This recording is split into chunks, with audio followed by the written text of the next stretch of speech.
Hoy vamos a hablar de felicidad y calidad de vida en Castilla-La Mancha y también en la provincia de Albacete, y estoy con Víctor Raúl. ¿Qué tal? ¿Cómo estás, Víctor? Pues bien, encantado de estar aquí con vosotros un año más. Es coordinador del Observatorio de Intangibles y Calidad de Vida de aquí de la Universidad de Castilla-La Mancha y ha realizado un informe como ya hace unos cuantos años, en la cuarta edición, creo, Víctor. Sí, así es, el equipo del observatorio, somos pues un equipo de más de 10 profesores, también con colaboradores externos. Hemos desarrollado este cuarto informe en 2023, el primero fue en 2020, justo en la pandemia, y bueno, pues es la cuarta edición, como bien dices. Vamos a desvelar si en Albacete somos felices, en Castilla-La Mancha y demás, en qué parte, por ejemplo, de España es donde hay mayor calidad de vida. Pero antes de resolver esa pregunta, evidentemente, me gustaría que nos contases a cuántas personas habéis encuestado y también cuáles han sido los parámetros para medir esta calidad de vida y felicidad. Víctor. Sí, te puedo contar un poco lo que es la encuesta y el método de trabajo. La metodología se ciñe en lo que nosotros llamamos felicidad ciudadana, que serían 3 esferas del individuo. Tratamos de medir 3 esferas, que sería, por una parte, lo que es las zonas, o sea, lo que es la calidad de vida residencial, por otra la familiar y por otra la laboral. El método de encuestación pues es encuesta libre directa con escala Likert, es decir, esto que ven todos los puntitos, tú punteas de escala de 1 a 10, de menos de acuerdo a más de acuerdo. Son un total de 30 cuestiones más 10 clasificatorias, y este año pues hemos contado con una gran respuesta otra vez. Hemos establecido una zona en el calendario desde mayo hasta septiembre incluido. Se ha cursado vía sobre todo redes sociales y también email, y han contestado válidamente un total de 1.154 personas en toda España. ¿Es suficiente el número realmente para saber si somos felices? Sí, me gusta. No, a ver, al equipo siempre le gustaría tener más y mejor, ¿no? Pero esto arroja, en términos de error de muestra, estamos en torno a un 2,8%, lo cual bueno, tampoco es demasiado, ¿no? Bastante significativo, sí. Y la pregunta del millón. ¿En Albacete somos felices? ¿Hay calidad de vida aquí? En Albacete somos felices, somos más felices que el año pasado. Esa es la respuesta mejor que te puedo dar, igual que en España, porque llevamos, como te he dicho, en la cuarta edición, llevamos 3 años continuamente en caída, y era bastante triste, sobre todo los resultados del año pasado, ver que la gente joven, los menores de 30 años, tenían verdaderos problemas, yo creo que enlazados al tema COVID, que les hacían. Hicimos luego un informe y un estudio más a fondo y hablamos de razones psicológicas fundamentalmente por lo que es el confinamiento, que les hacían profundamente infelices con la situación en la que se vivía, y nada de esto había pasado igualmente en los informes que lleva haciendo la ONU mucho tiempo, ni a nosotros en los primeros informes, que el primer año al que hemos vuelto en 2020 pues éramos bastante más felices. Te hablo a nivel nacional, pero también a nivel de lo que sería, si quieres, Castilla-La Mancha, sí, todavía más allá la provincia de Albacete. ¿Y Castilla-La Mancha, por ejemplo? Castilla-La Mancha está en torno a la media, y hemos subido Castilla-La Mancha como España en torno a medio punto sobre el año pasado. Medio punto es, te hablo por ejemplo a nivel nacional, estábamos en 7,07, si no recuerdo mal, sobre 10, y ahora estamos en 7,58.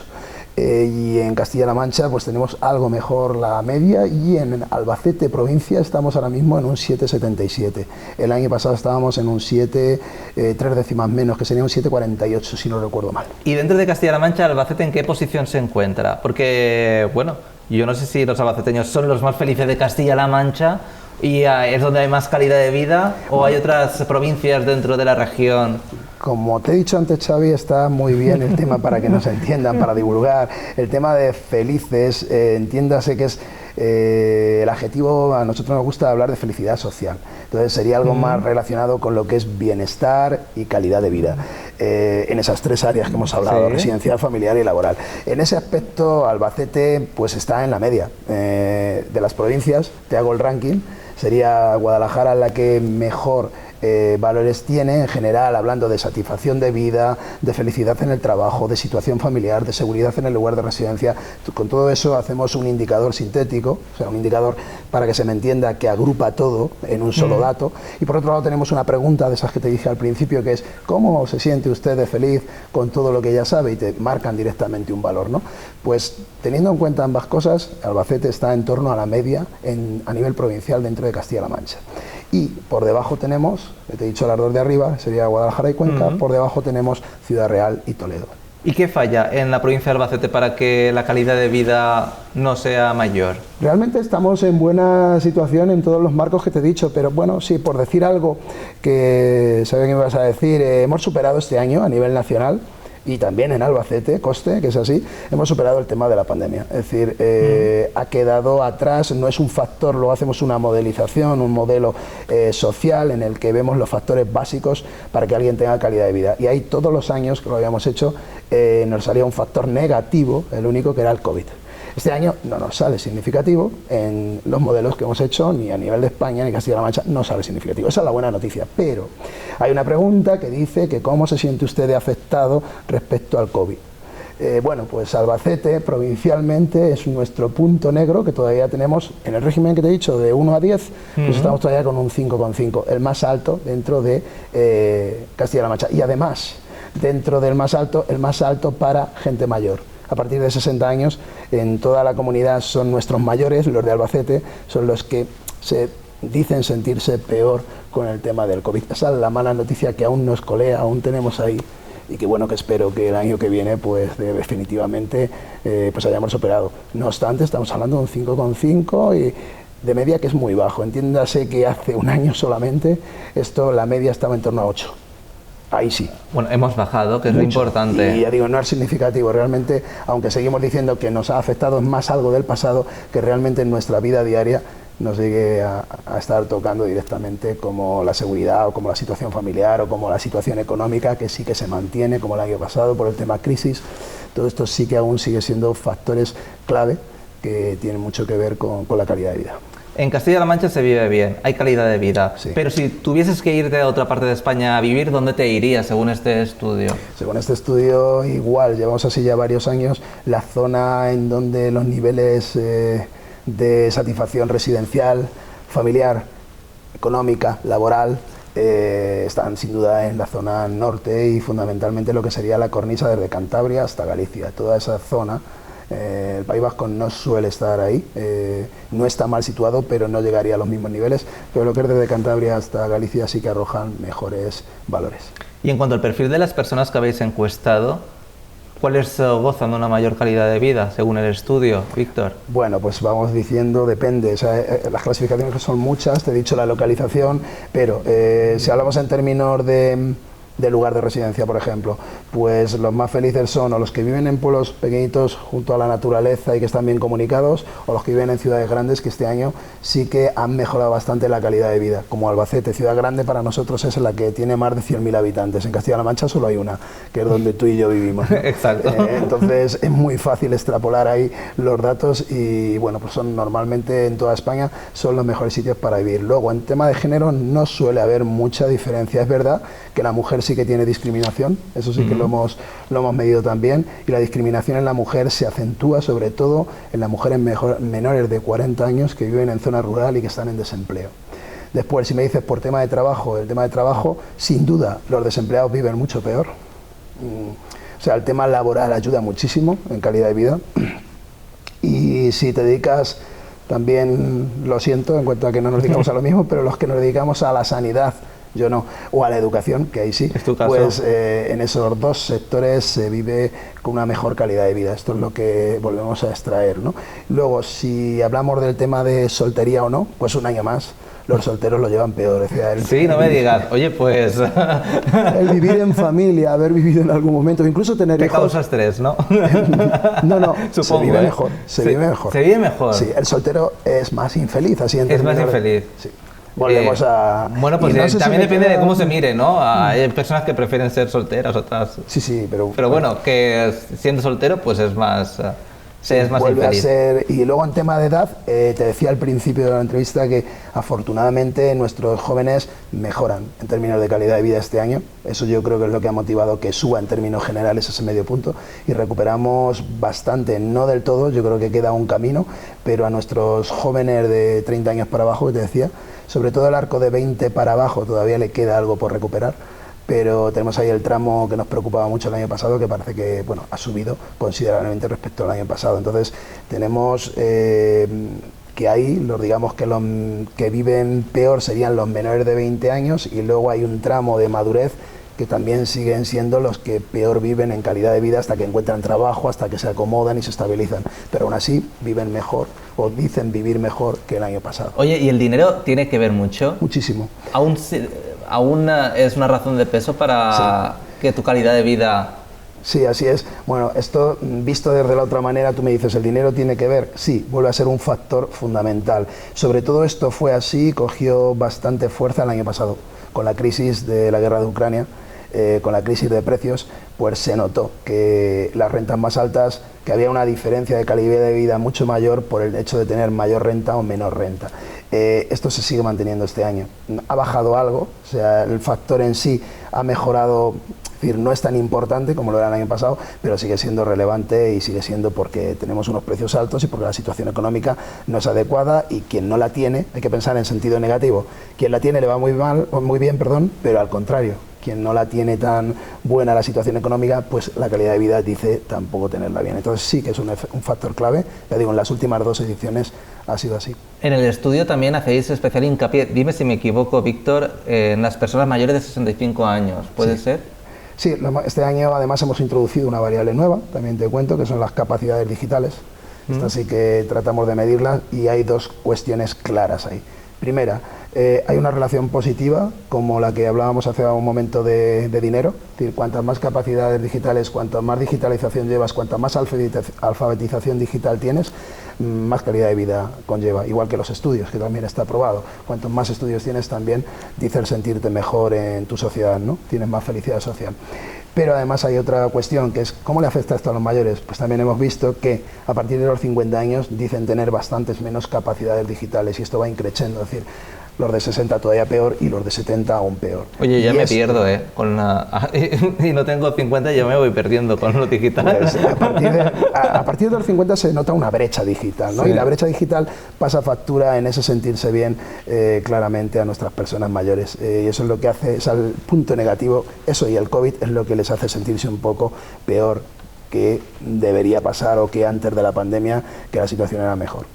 En cuanto a pueblos pequeñitos y demás, y cuando no tienes empleo y tal, pues a lo mejor la calidad de vida, como estabas comentando, a lo mejor sí que baja un poco, evidentemente, pero sí, en cuanto al turismo sostenible, sí que aumenta esa calidad de vida, ¿no? Sí, este año también hemos introducido, ya digo que hay novedades, hemos introducido el tema de capacidad digital, hemos introducido el tema de emprendimiento y el de turismo, como dices. Y efectivamente el turismo está muy asociado, el sostenible, a la mejora de calidad de vida. Dicen ser algo que les favorece mucho a cualquier individuo el poder desarrollar actividades turísticas y entre ellas prefieren sin duda con un nivel muy elevado el turismo cultural y el familiar, es decir, están más cercanos a ese tipo de turismo sostenible, que no es que no lo sea, pero normalmente es menor que el turismo de playa, que el porcentaje, quiero recordar que es en torno a un 30% y el otro, lo que te he dicho combinado, es un 50%, en torno a un 50%. Es decir, la gente prefiere para sentirse bien turismo, sí, pero luego si es sostenible,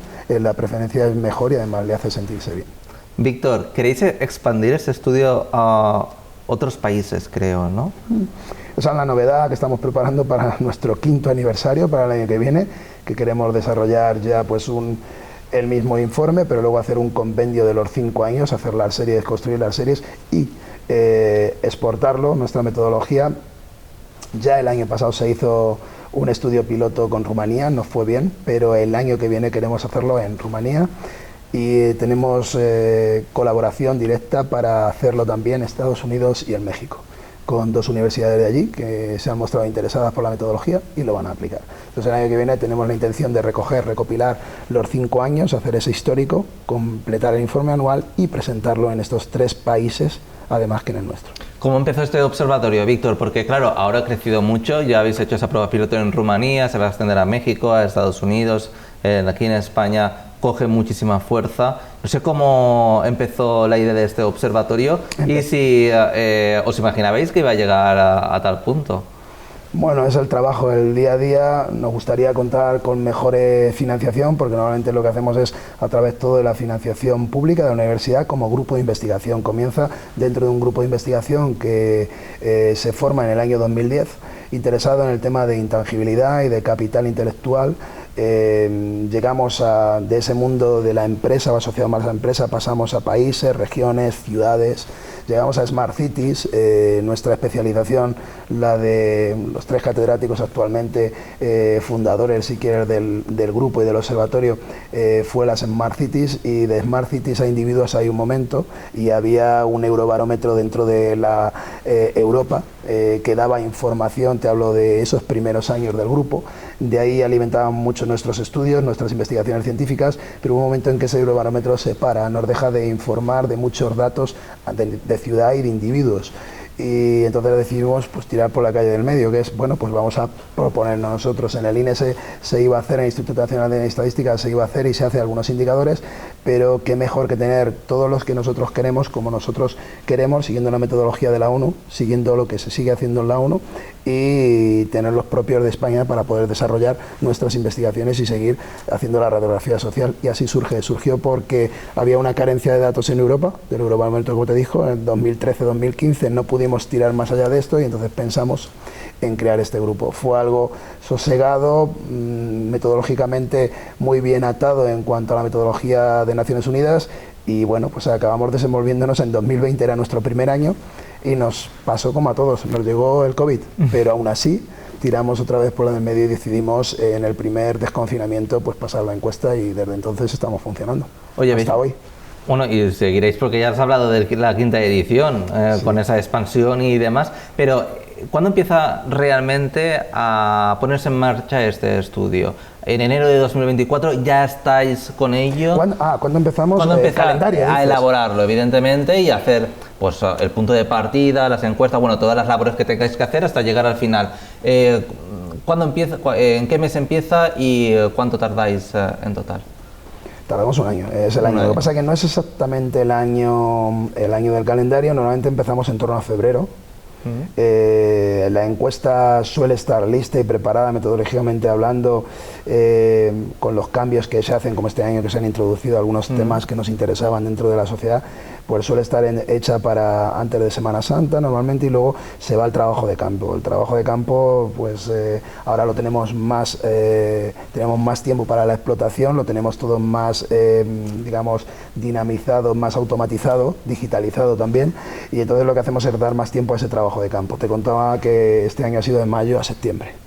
Justo al acabar en septiembre, pues anudamos todo el informe y empezamos la explotación de resultados. Normalmente la presentación se hace la primera semana, también lo hemos establecido así, queremos que sea algo serio como en todos los institutos de investigación cuantitativa, queremos que en torno a la primera semana estemos en disposición de sacar las primeras conclusiones, que normalmente coincide con algún artículo a nivel científico internacional, como el de Conversation este año, y presentar el informe. Eso suele ser primera, segunda semana de noviembre, coincidiendo con la semana de calidad de la ciencia, que en la calidad de vida es una parte de ella, y ahí este año es donde volvemos a cumplir calendario y presentar. Y nos dedicamos a la explotación del informe en sus distintas fases hasta enero incluido. O sea, enero suele ser porque hay tema y hay información, para luego en febrero volver a empezar con el del año siguiente. Normalmente es así. Y ya para finalizar, para que a la gente le quede claro, porque hemos hablado de muchos datos, de muchos parámetros, ¿por qué en Albacete y Castilla-La Mancha se vive bien? Hay calidad de vida y hay una felicidad que brota como una fuente. A mí me gustaría decir que tiene mucha culpa pues el diseño de nuestra propia región. Es una región muy cercana a la naturaleza, no son ciudades extremadamente grandes. Las que hay grandes son ciudades aún todavía que se mantienen y que están tienen muy en cuenta la sostenibilidad, como en la nuestra de Albacete. Y bueno, pues creo que todo eso hace que, y luego, bueno, como es la gente también, es una gente muy abierta, yo creo que todo eso hace que socialmente en nuestra región se viva de una manera en la que tanto hablamos de, como he dicho al principio, residencia, hablamos de trabajo. El trabajo sí que ha tenido partes peores y el teletrabajo sigue sin aceptarse. Ahí nos queda una pequeña asignatura, creo, a nivel social por conseguir. Pero yo creo que es un cúmulo de situaciones en las que esto que se ha dicho muchas veces de la microruralidad, o sea, de los pueblos pequeñitos, pues de los 900 y pocos municipios que tenemos, que la mayoría sean pequeños, pero que a la vez estén bien conectados con las capitales que están céntricas en su provincia, todo ese entramado y toda esa relación con la naturaleza y con todos los servicios que disponemos en Castilla-La Mancha actualmente, entre ellos nuestra universidad, por ejemplo, pues hacen que sea una región bastante envidiable, está en la norma. Fíjate, nosotros siempre nos comparamos muy cerca con otra región muy bien posicionada en cuanto geográficamente es igual, y hay otras muchas situaciones que tiene Madrid, pero siempre estamos a la par que Madrid y muchas veces en muchos medidores estamos mejor que Madrid, con lo cual creo que nos podemos sentir orgullosos de la región que tenemos, y que el a pesar, que dicen muchas veces del a pesar de lo grande que es y los pocos que estamos aquí, bueno, pues ese a pesar condiciona también que los que estamos aquí tengamos una muy buena calidad de vida y muy envidiable. El año pasado, este año nos ha ido un poquito peor, pero el año pasado nos conseguimos situar en la segunda posición, no se nos olvide, y este año hemos mejorado sobre el año pasado, pero digamos que en el resto de España se ha mejorado algo más, ¿no? Y que no se engaña a nadie, cuando te dicen que el dinero no importa para la felicidad, sí que importa un poquito, sí. Que Víctor Raúl lo ha confirmado, o sea que el dinero importa. Sí que y más en estos tiempos. Y más en estos tiempos. De crisis. Víctor Raúl López, coordinador del Observatorio de Intangibles y Calidad de Vida, muchísimas gracias por desgranarnos todo este estudio. Hay muchos más datos, se puede visualizar, sí, ¿no? Se puede visualizar en nuestra página web, hay un QR por ahí que... Sí, ahora lo mostraremos en pantalla y demás. Bueno, pero simplemente poniendo calidad de vida y felicidad ciudadana 2023 vas a llegar, y eso es gratis, no solo el de este año, o sea que te lo puedes descargar libre, entero, completo en PDF, el de este año, el del anterior, o sea, así hasta los 4 sin ningún problema. Muchísimas gracias a vosotros por abrirme otra vez las cámaras y el micro. Estoy encantado siempre que tengáis esa diferencia con mi persona y con nuestro equipo, y muchísimas gracias, insisto, y bueno, pues que lo disfrutéis, porque vosotros en parte sois culpables de que hoy podamos tener estos datos, porque son ellos, son la gente que ha contestado la encuesta la que hace posible ese estudio social. Gracias, Víctor.